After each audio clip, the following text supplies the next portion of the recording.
Man-Made, a science fiction thriller. Episode 6, Immediate Aftermath. Government and military leaders around the world were pulled from meetings or their beds, and sometimes from the beds of others. Heads of two different states were roused in each other's company. Quick response teams were swiftly notified and convened in person or by video conference. The military's rapid dissemination of information was not matched in the civilian sector. As one might expect, the onset of the event was so shocking that few people who witnessed it from the safe side recovered their wits quickly enough to think of capturing it with their phones before the plane of destruction had moved beyond the horizon in little over 1 minute. In addition, the entire BBC complex had resided at the heart of London's modern city centre, and every studio, every editing bay, every camera were no more upon the earth, and the technicians and on-air personnel were largely incapacitated. Further, London's entire communication infrastructure had been dealt a nearly fatal blow, save for the few satellite uplink vans stationed on the east side that day.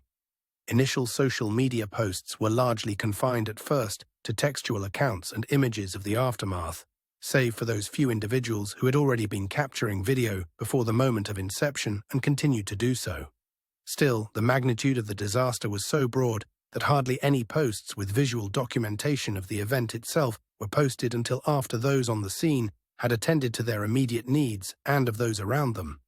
Being the most extensive metropolitan area right at the point of inception, however, the east side of London quickly became not only a communication hub and clearinghouse for information both outgoing and incoming, but would later be a staging point for the first frantic scientific studies of the ongoing phenomenon, obviously driven with a great sense of urgency. But this had not happened yet when first images were posted, documenting the results of the devastation seen from the Royal Observatory across all of remaining London. A few showed the swarm of humanity climbing over itself to reach the safety of the other side immediately after the event had passed.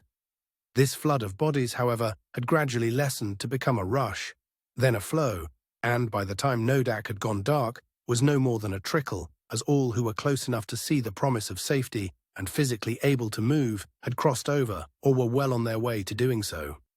Rescue teams and law enforcement had been quick to respond all along the Meridian line, but within minutes it was understood through experience that no vehicles nor equipment could penetrate beyond the interface between the affected and unaffected areas.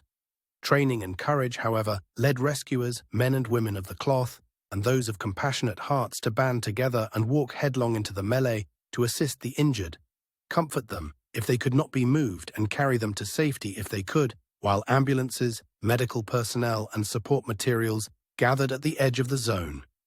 One particularly resourceful rescuer, trying to negotiate the rough ground in the affected area, bound some large pliant leaves to his feet with grapevines to create crude shoes that enabled him to more efficiently help the injured and also to provide the ambulatory with foot coverings for the remainder of their escape, as feet that have spent their entire time enclosed are not well suited for scrambling over uneven terrain. But when he had led some initial victims to safety, the moment he turned and crossed back into the zone, his impromptu footwear vanished, and he was forced to fashion another pair. Other rescuers, trained to adapt to the realities of changing situations, quickly gathered natural supplies right at the edge of the line, which could be carried across and assembled on the other side. Another efficient worker sat just inside the safe zone, reaching over the interface to construct sandals. Unaware that the arms of her long-sleeved shirt became shorter each time she reached farther in to add a new pair to the growing pile, as reported by one of her co-workers charged with replenishing supplies. In addition to being useful for the immediate tragedy, this methodology provided an essential clue that enabled the world to prepare for the final aftermath, once the event had run its course.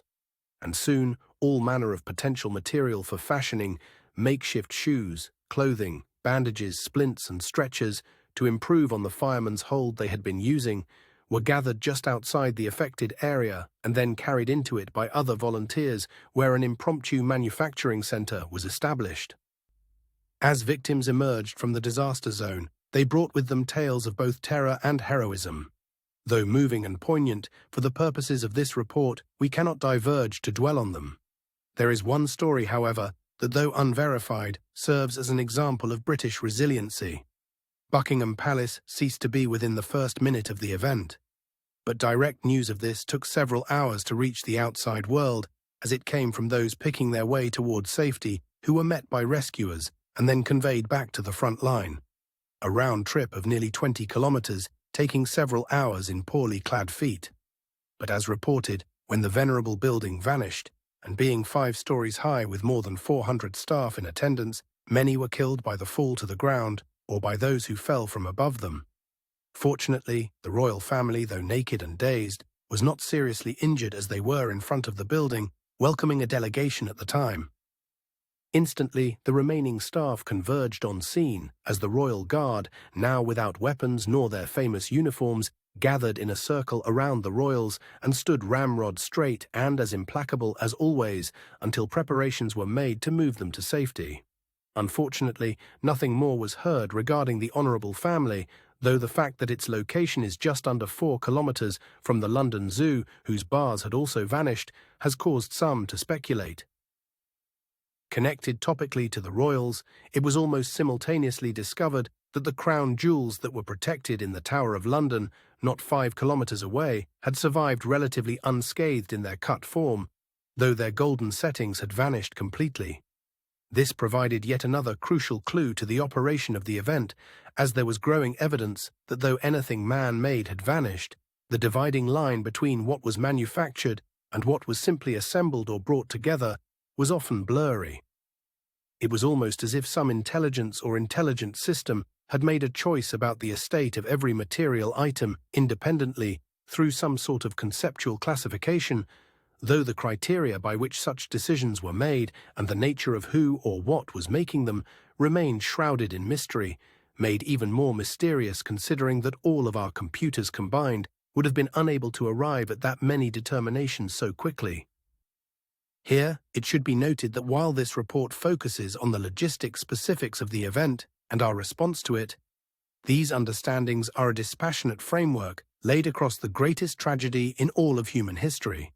By magnitudes, more people died in the first hour than ever before in such a small span of time, many of them horribly and in front of those they loved.